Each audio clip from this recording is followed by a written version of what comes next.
క్రీస్తునాథుని యందు ప్రియమైన సహోదరి సహోదరులారా, నేడు మనము పవిత్ర గురువారంలోనికి అడుగుతూ ఉన్నాము.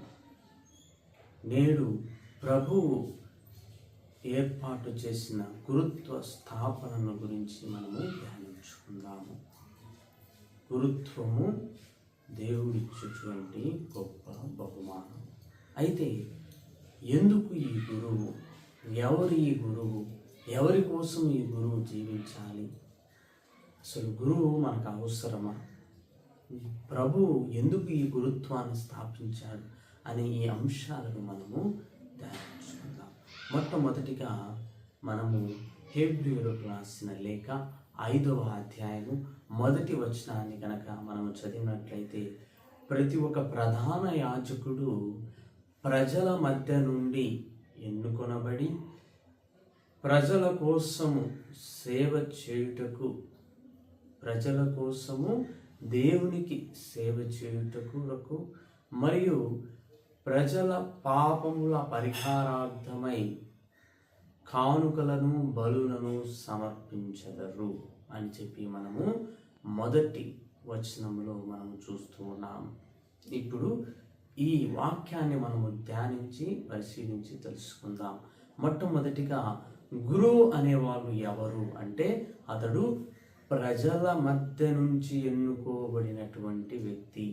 అంటే మనలాగే ఒక గ్రామానికి చెంది ఒక కుటుంబానికి చెందినటువంటి వ్యక్తి ఒక గురువు. మనందరిలాగే ఒక మానవ మాతృడిగా ఈ లోకములో జన్మించి, ఈ లోకములోని కుటుంబ వ్యవస్థలో పుట్టి పెరిగి, ఈ గ్రామములో పుట్టి పెరిగి, ఈ దేశములో పుట్టి పెరిగినటువంటి ప్రతి ఒక్క సామాన్య వ్యక్తిని ప్రభువు ఎన్నుకుంటూ ఉన్నాడు. ప్రతి ప్రధాన యాజకుడు ప్రజల మధ్యలో నుంచే ఎన్నుకోబడతాడు. ఎందుకని ఆ ప్రజల మధ్యలో నుంచే ఎన్నుకోబడాలి? ఎందుకని గురువు అనే వ్యక్తి ఆ ప్రజల నడుమ నుంచే రావాలి అని కొంతమందికి సందేశం ఉండవచ్చు. ఇంకొంతమంది గురువు అంటే ఆకాశం నుండి దిగి వచ్చాడని చెప్పి కొందరు అనుకుంటారు. గురువు అంటే ఇక ఏంజెల్ లాగా 2 రెక్కలుండి పైకి ఎగురుకుంటూ పోతాడని చెప్పి కొంతమంది ఆలోచిస్తూ ఉంటారు. అయితే అదంతా కూడా అనవసరమైనటువంటి మాటలు, ఆలోచనలు. గురువు అనే ప్రతి ఒక్క వ్యక్తి పరిశుద్ధ గ్రంథం ప్రకారము ప్రజల నడుమ నుంచి ఎన్నుకోబడతాడు. అది గురువు అంటే ఎవరు అని అంటే, ఇదిగో ప్రజలందరి మధ్య నుంచి, నీ నుంచి నా నుంచి, నీ కుటుంబం నుంచి నా కుటుంబం నుంచి ఎన్నుకోబడినటువంటి సాధారణ వ్యక్తి గురువు. కానీ ఆయన అభిషేకము ద్వారా ఒక గురువుగా, ఒక అభిషక్తుడిగా ఆయన ప్రభువు చేత నియమింపబడ్డాడు. దీనిని మనమందరం కూడా గ్రహించవలసిన అంశం. మరి ఎవరి కోసం ఈ గురువు? ఇదిగో ఈ ప్రజల మధ్య నుంచే ఎందుకు తీసుకున్నారంటే, ఇదిగో ఈ ప్రజలకు ఆ దేవునికి మధ్య వ్యక్తిగా ఉండటానికి, ఒక మధ్య వ్యక్తిత్వాన్ని గురువు ప్రజలకు దేవునికి మధ్యగా ఉండి ప్రజలను దేవునికి వైపు నడిపించటానికి, ప్రజలకు దేవునికి ఎల్లప్పుడూ కనెక్ట్ అయి ఉండటానికి ఒక వైఫై లాగా గురువు ఉంటూ ఉన్నాడు. ప్రజలు ఎల్లప్పుడూ దేవుని చేరుకోవాలంటే గురువు అనే ఒక వ్యక్తి ఒక వారధిగా ఉంటూ ఉన్నాడు. మరి గురువు ఏం చేస్తాడు? గురువు చేసే పని అని అంటే, ఇదిగో పాప పరిహారార్థమునకై బలులను సమర్పిస్తాడు, కానుకలను సమర్పిస్తాడు. ఇదిగో ప్రతి దివ్య బలి పూజలో ఆ ప్రభువు స్థాపించినటువంటి ఈ దివ్య బలి పూజను గురువు కొనసాగిస్తూ ఉన్నాడు. దేనికోసమని ఆ గురువు కొనసాగిస్తూ ఉన్నాడు? ఇదిగో దీనిని నా జ్ఞాపకార్థము చేయుడి. లూకా శుభవార్త 22వ అధ్యాయం 19వ వచనంలో ప్రభువు పలుకుతూ ఉన్నాడు. కావున గురువు ఆ దివ్య బలి పూజను ఒక బలి అర్పణముగా, క్రీస్తు ప్రభు ఏ విధంగా అయితే ఒక గొర్రె పిల్లల కలువరి గిరిలో శిలువ బలి అయి ఉన్నాడో అదే విధముగా ప్రతి ఒక్క దివ్య బలి పూజలో ఆ ప్రభువే గురువుగా ఈ లోకానికి వస్తూ ఉన్నాడు. గురువు చేతులలో ఆ ప్రభువే ఒక బలి అర్పణముగా మారుతూ ఉన్నాడు. ఇదంతా కూడా ఒక పవిత్రమైన, ఒక పరిశుద్ధమైన సంఘటనను మనము మళ్ళీ మళ్ళీ చేసుకుంటున్నాము. ఎందుకోసము? ప్రభువే పలికి ఉన్నాడు, దీనిని నా జ్ఞాపకార్థము చేయుడు అని. దాని మూలముగానే గురువు ప్రతిరోజు ఈ దివ్య బలి పూజను సమర్పిస్తూ ఉన్నాడు. మరి గురువుకు సామాన్య మానవుడికి తేడా ఏమిటి అని అంటే, ఒక సామాన్య మానవుడు ఒక టీచర్ కావచ్చు, ఒక ఇంజనీర్ కావచ్చు, డాక్టర్ కావచ్చు, యాక్టర్ కావచ్చు, లేదా ఒక CEO కావచ్చు, ఒక CM కావచ్చు, PM కావచ్చు. కానీ గురువు వాళ్ళు చేసే ప్రతి ఒక్క ఉద్యోగము చేయగలడు. గురువు డాక్టర్ కావచ్చు, ఇంజనీర్ కావచ్చు, CM కావచ్చు, PM కావచ్చు, ఏదైనా గురువు చేయగలడు.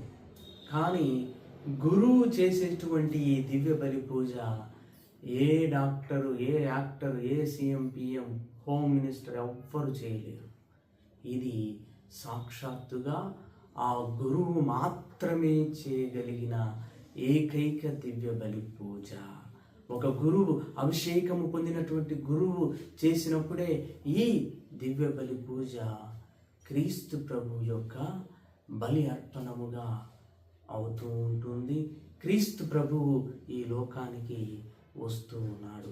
ఎప్పుడైతే గురువు చేతులు చాచి ప్రార్థిస్తూ ఉన్నాడో అప్పుడు సాక్షాత్తుగా క్రీస్తు ప్రభువే ఈ అప్పద్రాక్ష రసల రూపంలోకి మారి వస్తూ ఉన్నాడు. ఆ ప్రభువుని ప్రతి దివ్య బలి పూజకు ఈ లోకానికి తీసుకుని వస్తూ ఉన్నాడు. అందుకే ఒక పునీతులు చెప్తూ ఉంటారు, మరియ తల్లి ఒక్కసారి మాత్రమే క్రీస్తు ప్రభువుని ఈ భూలోకానికి తీసుకుని వచ్చింది, కానీ గురువు మాత్రము ప్రతి దివ్య బలి పూజలో క్రీస్తు ప్రభువుని ఈ భూలోకానికి తీసుకుని వస్తూ ఉన్నాడు అని. మరి అత్యంత గొప్పదైన, శక్తివంతమైనది ఈ గురుత్వము. గురువు అంటే పెద్ద గొప్పవాడు కానే కాదు, గురువు గొప్పవాడు కాదు, గురుత్వము గొప్పది. మేము గొప్పవాళ్ళం కాదు, మమ్మల్ని ఎన్నుకున్న ఆ ప్రభువు గొప్పవాడు. దీనిని ప్రతి ఒక్క గురువు, ప్రతి ఒక్కరు కూడా గ్రహించాలి. గురువు ఎప్పటికీ గొప్పవాడు కాదు, కానీ మా గొప్పతనం ఎవరిలో ఉంది? మమ్మల్ని ఎన్నుకున్న ఆ క్రీస్తు ప్రభువులో ఉంది.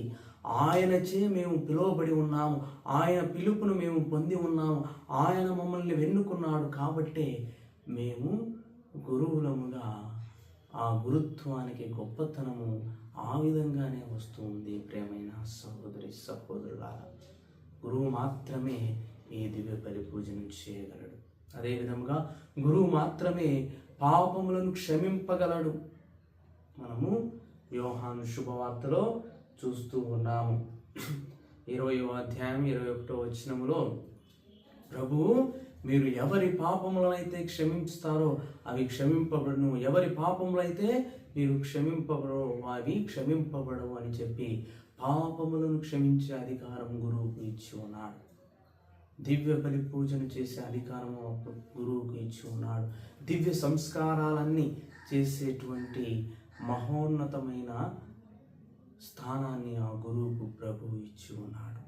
మరి అటువంటి గురువును నీవు నేను గౌరవిస్తూ ఉన్నామా? అటువంటి గురువును నీవు నేను ఏ విధంగా ఆలోచిస్తూ ఉన్నాము?